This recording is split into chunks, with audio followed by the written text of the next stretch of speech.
Journalist Mandagiri. ఎన్నికల సమీపిస్తున్న వేళ ఇంకా మరో 5 రోజుల్లో పోలింగ్ జరుగుతున్న నేపథ్యంలో ఎన్డీఏ కూటమి అభ్యర్థులకు ముస్లిం ఓటు పెద్ద తలనొప్పైంది. భారతీయ జనతా పార్టీ నాయకులు ప్రధానమంత్రి నరేంద్ర మోడీ, అమిత్ షా మేము అధికారంలోకి వస్తే ముస్లింకు 4% రిజర్వేషన్లు తొలగిస్తామని పలు బహిరంగ సభల్లో చెప్పిన నేపథ్యంలో ఆంధ్రప్రదేశ్లోని ముస్లిం ఓటర్లు బీజేపీ నాయకత్వంలోని ఎన్డీఏ కూటమిలో ఉన్న టీడీపీ, జనసేన అభ్యర్థులకు కొత్త టెన్షన్ తలనొప్పి తెచ్చిపెట్టిందనే చెప్పవచ్చు.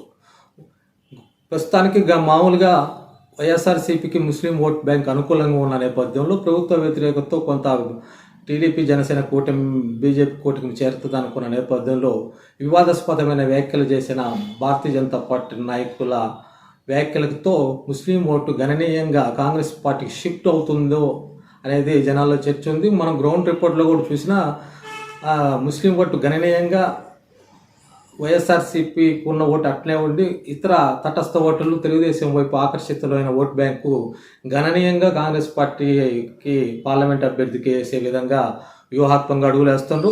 ఒంగోలు పార్లమెంటు పరిధిలో ముస్లిం ఓటు బ్యాంకు గణనీయంగా 1 లక్ష పైగా ఓట్లు ఉన్న నేపథ్యంలో వైఎస్ఆర్సీపీకి అనుకూల ఓటు అలా విధంగా ఉన్న తటస్థ టీడీపీ అనుకూల ఓటు గణనీయంగా, అదేవిధంగా వైసీపీ నుంచి కొంత భాగం కాంగ్రెస్ పార్టీ అభ్యర్థికి పార్లమెంట్ అభ్యర్థికి వేసే విధంగా ఆ గ్రౌండ్లో పరిస్థితి ఉన్న నేపథ్యంలో తెలుగుదేశం పార్టీ తరఫున పోటీ చేస్తున్న మాగుంట శ్రీనివాసరెడ్డి వ్యూహాత్మకంగా అసలు ఏం చేయాలో అంతుపట్టిన విధంగా ఉంది. ముస్లిం ఓటు కానీ ఒక కాంగ్రెస్ పార్టీకి ఒక 30 నుంచి 40 వేలు వెళ్తే తనకు భారీ నష్టం చేకూర్చుతుంది, తీవ్ర మదన చెందుతున్నారని వాళ్ళ పార్టీ వర్గాల ద్వారా సమాచారం. అదేవిధంగా అసెంబ్లీకి కూడా ముస్లిం ఓటు కాంగ్రెస్ పార్టీకి కొంత వెళ్ళే పరిస్థితి ఉన్న నేపథ్యంలో కూటమి అభ్యర్థులు ముస్లిం ఓటు పట్ల ఏ విధంగా వాళ్ళని ప్రసన్నం చేసుకోవాలో, ఇలానే ఓటు ఆకట్టుకోవటానికి సర్వ ప్రయత్నాలు చేస్తున్న ముస్లిం ఓటును గుమ్మనంగా కాంగ్రెస్ పార్టీకి వేసే విధంగా కొంత భాగం వేసే విధంగా అయితే గ్రౌండ్లో ఉంది. ఈ పరిస్థితి ఏ విధంగా ఉంటుంది, కూటమికి ఎంత నష్టం అనేది మాత్రం కూటమి నాయకులు తీవ్ర స్థాయిలో భయాందోళనలు నెలకొన్నాయి.